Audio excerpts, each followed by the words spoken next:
पंचायत की क्रांति देवी कहिए या फिर गुल्लक की बिट्टू की मम्मी यानी सुनीता चंद्र राजवार अपने अलग अलग किरदारों से खूब तारीफें बटोर चुकी हैं।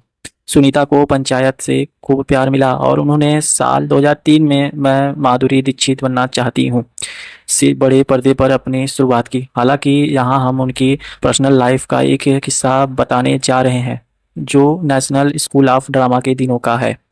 बताया जाता है कि उन्होंने कभी नवाजुद्दीन सिद्दीकी को डेट किया था। इतना ही नहीं, किस्सा ये भी है कि उनके ब्रेकअप ने सालों बाद एक बड़ी कंट्रोवर्सी क्रिएट कर दी थी। सुनीता रजवार इन दिनों नवाजुद्दीन सिद्दीकी की पहली गर्लफ्रेंड थी। कहते हैं कि इनका अफेयर एनएसडी में एक नाटक के दौरान शुरू हुआ था। जब नवाजुद्दीन की आत्मकथा इन ऑर्डिनरी लाइफ रिलीज हुई तो सुनीता के साथ उनके अफेयर्स की चर्चा जोरों पर थी। एक्टर ने बताया कि सुनीता उनसे इस कदर प्यार करती थी बैठी कि उन्होंने अपने घर की दीवारों पर छोटे छोटे अक्षरों में उनका नाम खुरेद रखा था। अपनी आत्मकथा में नवाजुद्दीन ने लिखा था कि जब सुनीता अपने होम टाउन से आई तो उन्होंने उनका फ़ोन उठाना बंद कर दिया था। एक दिन एक्ट्रेस ने नवाजुद्दीन से कहा कि अपने करियर पर वो ध्यान दें और उनसे सारा कॉन्ट्रैक्ट खत्म कर लिया। बताया जाता है कि सुनीता के साथ ब्रेकअप ने उन पर एक गहरा असर डाला और नवाज इतने डिप्रेशन में चले गए थे कि वो खुद को खत्म करने के बारे में भी सोचने लगे थे। नवाजुद्दीन ने किताब में सुनीता रजवार से अपने ब्रेकअप की वजह बताई और बताया कि इसके पीछे काम और पैसों की कमी थी। उन्होंने बताया था कि सुनीता से ब्रेकअप के बाद उन्होंने हर रिश्ते में मुंह मोड़ लिया।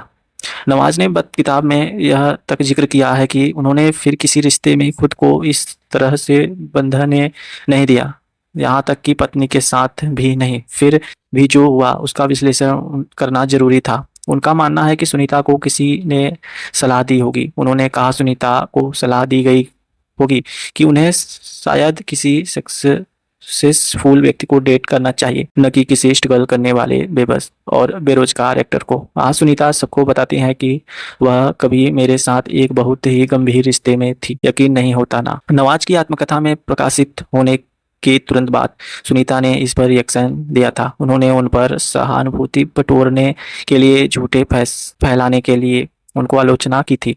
उन्होंने फेसबुक पर एक पोस्ट में खुलासा किया कि नवाज ने उनका ब्रेकअप इसलिए नहीं हुआ था कि उनकी स्थिति खराब थी, बल्कि उनकी खराब सोच की वजह से हुआ था।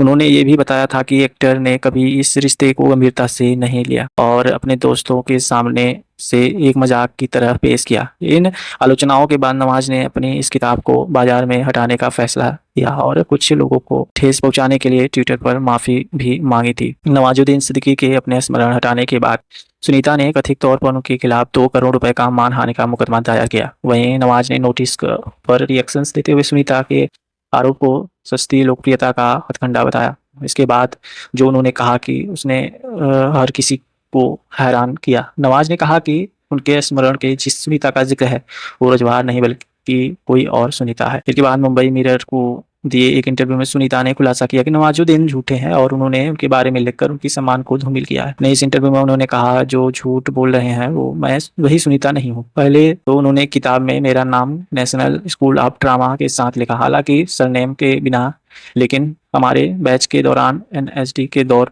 कोई और सुनीता नहीं थी। फिर उसने इस लड़की को पहाड़ी लड़की कहा, यानी मेरे अलावा पहाड़ी इलाके की कोई और लड़की नहीं थी। फिर उन्होंने यह भी बताया कि उसकी किताब में जो सुनीता है वो मशहूर टेलीविजन एक्ट्रेस अचित कौर की रूममेट थी, जिनकी बातों में आकर उन्होंने उन्हें छोड़ दिया होगा। वो यह साफ है कि मैं वंचित कौर के साथ कमरा शेयर कर रही थी। सुनीता रजवार 1:40 की लास्ट लोकल, शुभ मंगल, ज्यादा सावधान, बाला और स्त्री जैसी फिल्मों में यादगार भूमिका निभा चुकी हैं। फिल्मों में के अलावा सुनीता कई टेलीविजन शोज का भी हिस्सा रही हैं।